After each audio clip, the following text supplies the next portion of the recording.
Oke, kita diminta nih buat ngupas bab 5 dari bukunya Gene Sincero, You Are a Badass at Making Money.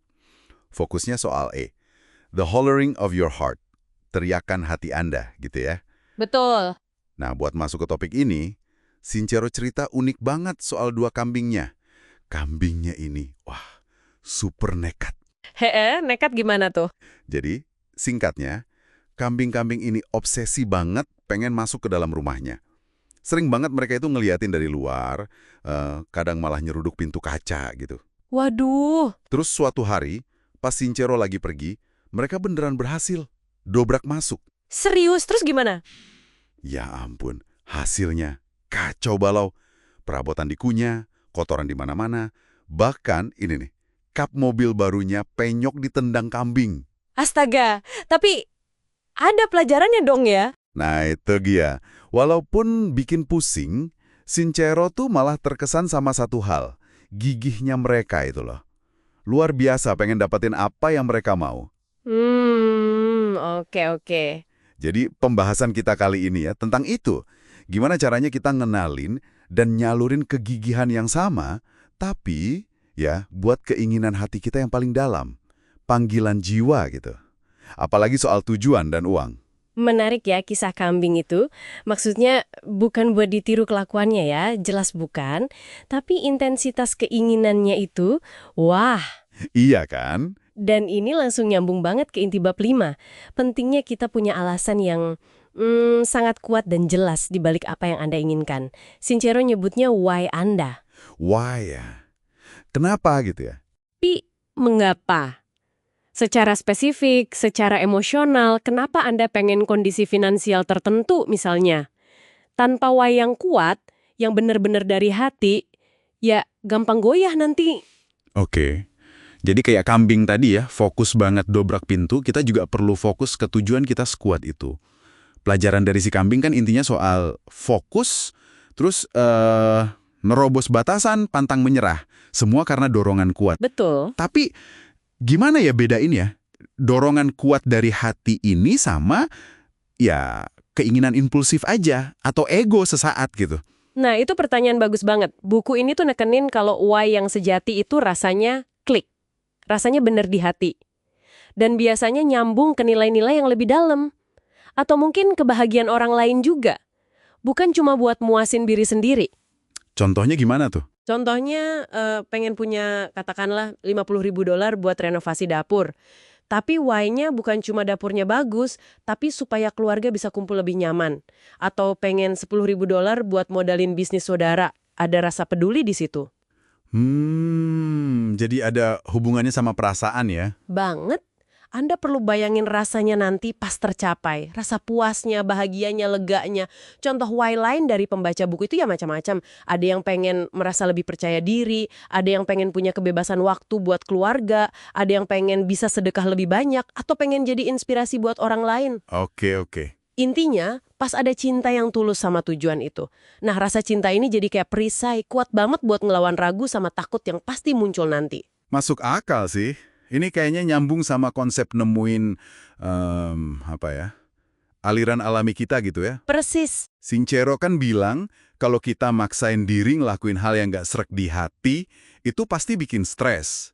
Sebaliknya, pas kita ngikutin panggilan jiwa, nah kita bisa masuk ke kondisi flow. Iya, flow state. Itu loh kondisi pas kita asik banget sama sesuatu sampai lupa waktu. Energi rasanya ngalir aja, terus peluang kayak datang sendiri gitu.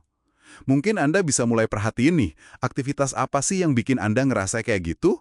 Apa yang Anda jago ngelakuinnya tanpa terasa berat? Tepat sekali. Kondisi flow itu indikator kuat kalau Anda lagi selaras sama diri sejati Anda.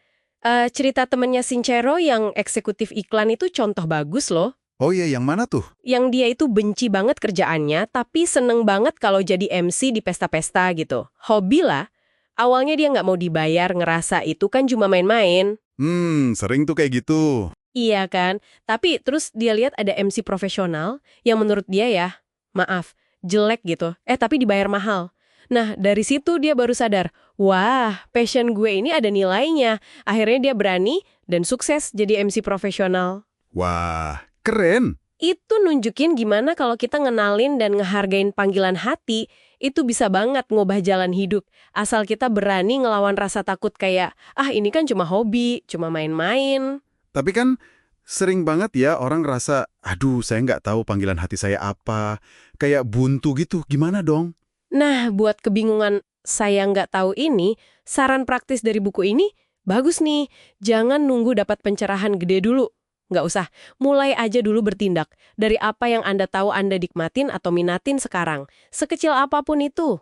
Oh, jadi aksi dulu ya? Iya, aksi dulu. Misal Anda suka hewan, ya udah coba aja dulu jadi relawan di penampungan hewan. Suka gambar, iseng aja tawarin jasa gambar potret hewan peliharaan teman. Tindakan-tindakan kecil ini seringkali malah ngebuka pintu buat kejelasan berikutnya.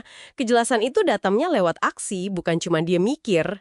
Oke. Jadi bergerak aja dulu ya, sekecil apapun. Nah, buat memperjelas why sama tujuan tadi, ada latihan menarik juga kan di buku ini? Ada betul. Bisa dicoba nih sama Anda yang dengerin. Pertama, coba tulis detail 1 hari ideal dalam hidup Anda. Bayangin sejelas mungkin, detail gitu. Kedua, pas Anda baca tulisan itu, coba identifikasi 5 emosi terkuat yang muncul. Apa yang Anda rasain? Ketiga, coba kira-kira deh, berapa sih biaya buat ngejalanin hidup ideal kayak gitu? Perkirakan aja. Oke. Nah, terakhir, rangkum detail yang paling menarik, biayanya tadi, sama perasaan yang muncul. Jadi kayak mantra singkat gitu. Mungkin 5-10 kalimat lah.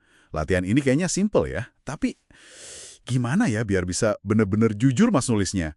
Tanpa dibatasin pikiran, nggak mungkin lah gitu. Itu dia kuncinya. Pas nulis ini, coba deh matiin dulu si suara kritis di kepala Anda. Nonaktifkan sementara. Anggap aja ini murni latihan imajinasi. Nggak usah pakai filter realistis atau pantas nggak ya gue pengen ini. Biarin aja mimpi sebebas-bebasnya di atas kertas. Lepasin aja gitu ya? Iya, lepasin aja dulu. Nanti setelah selesai, baru Anda lihat lagi. Biasanya kelihatan kok pola atau benang merah dari mimpi-mimpi itu. Jadi, ya, pesan utamanya sih, kekuatan sejati itu datang dari kita ngenalin, nerima, dan berani. Berani bertindak berdasarkan panggilan jiwa kita yang paling dalam. Teriakan hati itu. Ini bukan cuma soal ngejar target angka, tapi soal hidup yang selaras, hidup yang otentik sesuai diri Anda. Menarik banget ya. Oke, sebagai penutup nih, mungkin ada satu pertanyaan ya buat Anda renungkan. Kalau gambaran besar tujuan hidup Anda itu rasanya masih, burem gitu, langkah paling kecil apa sih yang bisa Anda ambil hari ini? Berdasarkan satu hal kecil aja yang Anda tahu, pasti Anda nikmatin atau Anda inginkan. Langkah kecil ya? Iya. Gimana kalau ngikutin satu percikan kecil itu justru jadi awal buat Anda akhirnya bisa dengar lebih jelas, yaitu tadi, teriakan hati Anda. Coba direnungkan ya.